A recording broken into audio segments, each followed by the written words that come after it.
বাংলাদেশে যদি 150-160 সিসির মধ্যে এমন একটা বাইকের নাম বলতে বলা হয় আপনাকে, যেটা দেখতে স্পোর্টসি হবে, চালাতে কমফোর্টেবল, মাইলেজও মোটামুটি ভালো, আর বাইকের যে পাওয়ারটা থাকবে অসাধারণ এবং বাইকের প্রাইসটা থাকবে একদম লো বাজেটে, মোটামুটি 2 লাখ টাকার আশেপাশে, তাহলে কিন্তু একটা বাইকের নামই আপনার মনে আসবে, সেটা হচ্ছে সুজুকি জিক্সার মনোটন।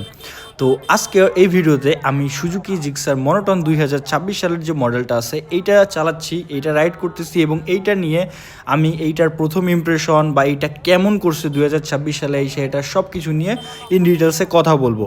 তো এই যে বাইকটা আমি রাইড করতেছি, এইটা আমার একটা ফলোয়ার সাবস্ক্রাইবার বলতে পারেন, এক সময় ফলোয়ার সাবস্ক্রাইবার ছিল, এখন খুব বেশি ক্লোজ হয়ে গেছে, বাট মানে আমি মোটামুটি পাশাপাশি থাকি, কম বেশি অনেক দিন ধরে কথাবার্তা হচ্ছে, তো এই কারণে আজকে একসাথে বেরোইছি এই বাইকটা নিয়ে, তার সাথেও অনেক বেশি কথা হয়েছে।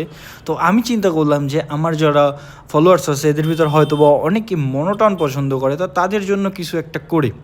তো যাই হোক, আজকের এই ভিডিওতে আমি আপনাদেরকে মনোটন নিয়ে ইন ডিটেলস একটা রিভিউ দিব। তো প্রথমেই মনোটন বাইকটা দেখলে যে জিনিসটা চোখে পড়ে সেটা হচ্ছে এই বাইকের লুকস। সুজুকি আমাদের দেশে কিন্তু নাম কামাইছে এই জিক্সার মনোটন দিয়ে। এই মনোটনের লুক এমন একটা লুক ছিল, একটা সময় আমার এত বেশি পছন্দ হইতো এই মনোটনটা এবং এর যে এসএফ ছিল, এই দুইটাই আমার কাছে খুব বেশি ভালো লাগতো। Bangladesh one of the best ক্যাটাগরির বা বেস্ট লুকের বাইক ছিল যতদিন পর্যন্ত আমি যে এফআইটা ইউজ করি এইটা না আসছে। এবং এই মনোটন দেখা আমি সুজুকির প্রেমে পড়ি, সুজুকি আমার ভালো লাগছে। ইভেন আমার এই মনোটনটাই নেওয়ার ইচ্ছা ছিল, জিক্সারের এই যে মনোটন এইটা, তবে আমি বাজেট ম্যানেজ করার কারণে আমি জিক্সার এফআই এবিএস নেই। যদি আমি এফআই এবিএস না নিতাম, আমি জিক্সার মনোটন নিতাম, কারণ এই মনোটনের ভিতরে যেমন একটা স্পোর্টসি লুক আসে, তেমন একটা ম্যাচিওর লুকও আসে। তো মোটামুটি অফিসে যাওয়া, ট্যুরে যাওয়া, কলেজে যাওয়া বা টুকটাক রাইডিংয়ের ক্ষেত্রে এটা একটা বেস্ট লুকসের বাইক বলতে পারেন।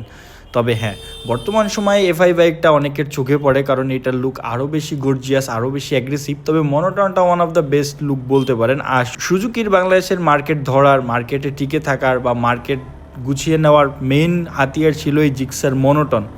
একটা সময় এই মনোটন রোডে রাজত্ব করছে। তো যাই হোক, এর লুকস নিয়ে আর এক্সট্রা কিছু বলার নেই। এরপরে কথা বলি এই বাইকের ইঞ্জিন নিয়ে। দেখেন, এই বাইকটা আমি চালাচ্ছি, তো আমি এই বাইকের যে একটা স্মুথনেস ফিল করতে পারতেছি। যদিও এইটা কার্বোরেটর ইঞ্জিন, তো কার্বোরেটর ইঞ্জিনের পাওয়ারটা একটু বেশি ফিল করা যায়, যেহেতু এটা আপনার তেলের একটু মাইলেজ কম পাওয়া যায় এই কার্বোরেটরের কারণে, কিন্তু এই বাইকের যে পাওয়ারটা আছে এটা ফিল করা যায়। তো এই বাইকের যখন আপনি ইঞ্জিন স্টার্ট দিবেন, যখন আপনি রাইড করবেন, তখনই বুঝতে পারবেন। তাছাড়া এই বাইকটা আমি মোটামুটি 80+ চালাই দেখছি, তেমন কোনো ভাইব্রেশন ফিল পাই নাই। আর এই বাইকে যে আপনার সিটি রাইডে নর্মালি যে আমি চালাইছি, গিয়ার পরিবর্তন করতে আমার তেমন একটা অসুবিধা হয় নাই। আর ইঞ্জিন খুব বেশি রিফাইন্ড, 2026 সালে আইসা যেরকম হওয়ার কথা এই বাজেটে সেই লেভেলেই আছে এবং সের থেকে ভালো আছে। আর একটা মজার বিষয় দেখেন, আমার যে এফআইটা ওইটার থেকে কিন্তু এইটার পাওয়ার বেশি এবং এইটার টপও বেশি পাবো যদি আমি টপ বের করতে যাই, কিন্তু ঢাকা সিটিতে টপ বের করা পসিবল না।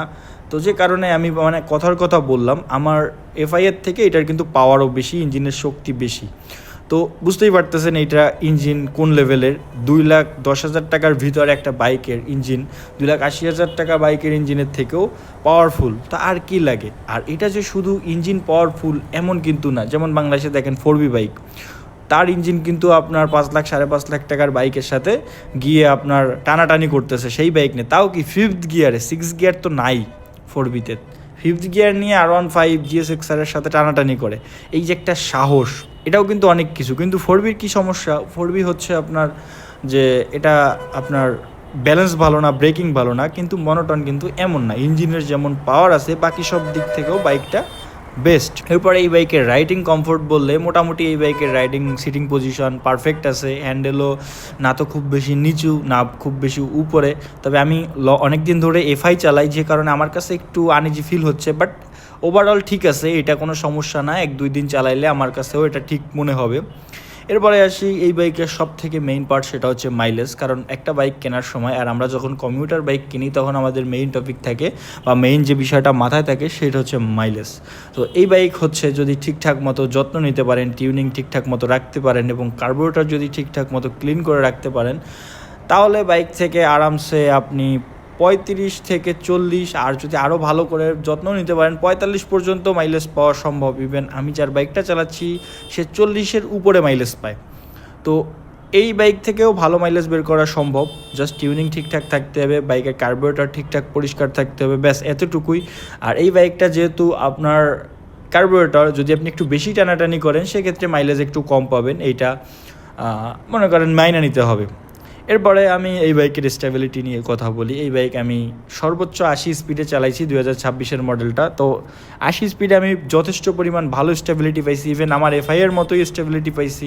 স্টেবিলিটি নিয়ে আমার কোনো কমপ্লেন নেই, আর মোটামুটি ভালোই কনফিডেন্স পাইছি এই বাইক দিয়ে। কারণ জানেন, কারণ হচ্ছে এই বাইকের টায়ার মোটা। দেখেন আমার বাইকের যে টায়ার সেকশন, এই বাইকের টায়ার সেকশন একদম সেমই, যে কারণে এই বাইকের মোটামুটি স্টেবিলিটি ভালো। তারপরে কথা বলি ব্রেকিংয়ে। এই বাইকটার এই একটা জিনিসই আমার কাছে খারাপ লাগছে, সেটা হচ্ছে ব্রেকিং। দেখেন এবিএস দেয় নাই, আলাদা হিসাব। 2,10,000 টাকার একটা বাইকে এবিএস দেওয়াটা আসলে কোনোভাবে পসিবল না। বাংলাদেশের কথা চিন্তা করতে গেলে 150 সিসির একটা বাইকে বা 155-60 সিসির বাইকে কোনোভাবেই সম্ভব না। কিন্তু তারা চাইলে অবশ্যই 2টা ডিস্ক দিতে পারতো। এখানে কি করছে, 2026 সালে আইসা তারা একটা ডিস্ক দিছে, একটা ড্রাম ব্রেক দিছে, যেটা কোনোভাবেই এই পরিমাণ পাওয়ারফুল একটা বাইকে আমরা কখনো এটা চিন্তা করি না। আমাদের উচিত বা জিক্সারের উচিত আমাদেরকে সন্তুষ্ট করার জন্য হলেও এই বাইকে 2টা ডিস্ক ব্রেক দেওয়া। এই বাইকটা এই একটা দিক থেকে আমি মনে করি পিছায় আছে, আরও অনেক কারণ আছে, আমি বলতেছি। এরপরে কথা বলি বিল্ড কোয়ালিটির। সুজুকি জিক্সার মনোটন প্রথম যখন আসতো বাংলাদেশে তখন এই বাইকগুলোর বিল্ড কোয়ালিটি ভালো ছিল। বর্তমান অবস্থায় প্লাস্টিকের কোয়ালিটিও মোটামুটি নর্মাল হয়েছে। তাছাড়া এই বাইকের ট্যাঙ্কের অবস্থা সব থেকে বাজে। মানে এই যে বাইকটা চালাচ্ছে, এই বাইকটা 10,000 সামথিং কিলোমিটার চলছে, ট্যাঙ্কে হালকা পাতলা জং চলে আসে। সে কখনো ট্যাঙ্ক খালি রাখে না। অলরেডি দেখতে পাচ্ছেন মিটারে যে তার ট্যাঙ্ক কিন্তু ফুল, তারপরও এই বাইকে কিন্তু টুকটাক জং চলে আসছে। তো এই একটা বিষয় আমার কাছে এই বাইকের খুব খারাপ লাগছে। তো এরপরে কথা বলি এই বাইক নিয়ে কর্নারিং করার মজা। আমি একবার কর্নারিং করার চেষ্টা করছি, ব্যালেন্স খুবই ভালো পাইছি, কারণ এই বাইকের টায়ার সেকশন ভালো আছে এবং চ্যাসিসের ব্যালেন্সও খুব ভালো। তো এগুলো তো বাইকের সব কম বেশি বললাম। এখন নেগেটিভ কিছু দিক বলি, যে জিনিসগুলো এই বাইকের চেঞ্জ করা দরকার। তো প্রথমত যে বিষয়টা সেটা হচ্ছে গিয়ে এই বাইকের লাইট, এলইডি হেডলাইট, এটা চেঞ্জ করা দরকার। কারণ দেখেন এফজেড ভার্সন 2-রও কিন্তু এই ধরনের লাইট আসতো, কিন্তু তারা কিন্তু চেঞ্জ করে ফেলছে। এই বাইকের যে লাইট, রাতের বেলা ভাই কিচ্ছু চোখে দেখা যায় না, লো বিম হাই বিম কোনোটাই ভাই কিচ্ছু দেখা যায় না। আমি লিটারেলি এই বাইকের আলো দেখে মানে 2026 সালে এসে এরকম, এই জিনিসটা আমার কাছে খুব খারাপ লাগছে। দ্বিতীয়ত এই বাইকের হর্ন, এই বাইকের হর্ন একদম ভাই বাজে। হর্নে কিছুই শোনা যায় না, আপনার সিটিতেও শোনা যায় না, হাইওয়ের কথা তো বাদই দিলাম। এই 2টা বিষয় আমার কাছে খুব একদম বাজে লাগছে। তারপরে 3 নম্বর যে বিষয়টা বাজে লাগছে সেটা হচ্ছে এই বাইকের যে ট্যাঙ্কের মুখ আছে, এই বাইক যখন আপনি তেল ভরতে যাবেন ট্যাঙ্কের মুখ শুদ্ধ খুইলে আসে। এখন এটা যদি লক সিস্টেম হইতো, যেমন আমার এফআইতে যেভাবে আসে, মানে এটা আপনি চাবি দিবেন খুলবে কিন্তু এখানে লাইকা থাকবে, এরকম হইলে এটা সব থেকে বেস্ট হইতো। তো এই হচ্ছে আমার কাছে খারাপ লাগা। এছাড়া মোটামুটি সব কিছুই ঠিক আছে যা আছে। 2,10,000 টাকার সেগমেন্টে যে পরিমাণ পাওয়ার দিছে, ইভেন এই বাইক দিয়ে কিন্তু আমার বাইকের থেকেও বেশি টপ স্পিড গেইন করা সম্ভব। তাছাড়া জিক্সার মনোটনের এখনও রিসেল ভ্যালু অনেক ভালো। তবে এই বাইকে এখন 2026 সালে আইসা অনেক আপগ্রেডের দরকার, কারণ জিক্সার মনোটন একটা সময় বাংলাদেশে রাজ করছে। সেই বাইকের মডেল এক না হলে কোম্পানির এই বাইককে সব ফিচার দিয়ে আনা উচিত, এক না হলে এর থেকে ভালো কিছু আমাদের দেওয়া উচিত। কারণ একটা কোম্পানি থেকে আমাদের কিছু প্রত্যাশা থাকে, প্রত্যেক বছর নিত্য নতুন কিছু প্রত্যাশা থাকে আমাদেরকে। সেইভাবে যদি তারা সার্ভিস দেয় আমরা ব্র্যান্ডের প্রেমে পড়ে থাকবো, বিষয় হচ্ছে এরকম।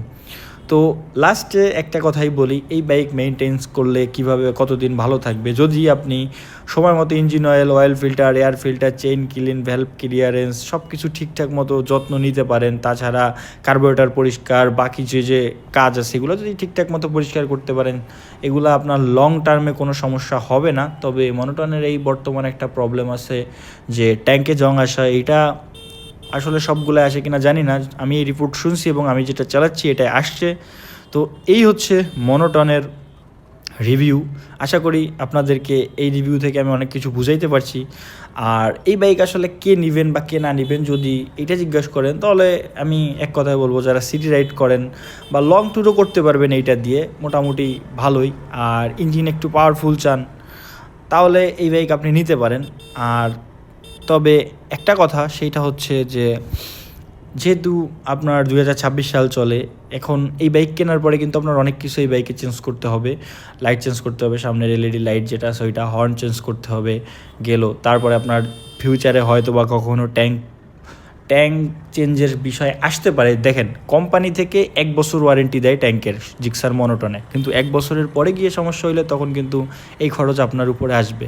তা কিছু কিছু বিষয় মাথায় রাখা উচিত, কিন্তু এই সব বিষয় বাদ দিলে এই বাইকটা one of the best bike 2,10,000 টাকা সেগমেন্টে। আর 2,10,000 টাকার ভিতরে এই বাইকটা যা দিচ্ছে আমি মনে করি অনেক দিচ্ছে এবং অনেক ভালো দিচ্ছে। তো এখন বাকিটা আপনার হাতে। যদি আপনি এই বাইকের প্রেমী হয়ে থাকেন, এই বাইক আপনার অনেক বেশি পছন্দ হয়ে থাকে, তাহলে চোখ বন্ধ করে নিতে পারেন। আমি মনে করবো যে এই বাইকটা আপনাকে কোনোভাবেই কোনো দিক থেকে নিরাশ করবে না। তো এই ছিল আজকের ভিডিও, দেখা হবে পরবর্তী ভিডিওতে।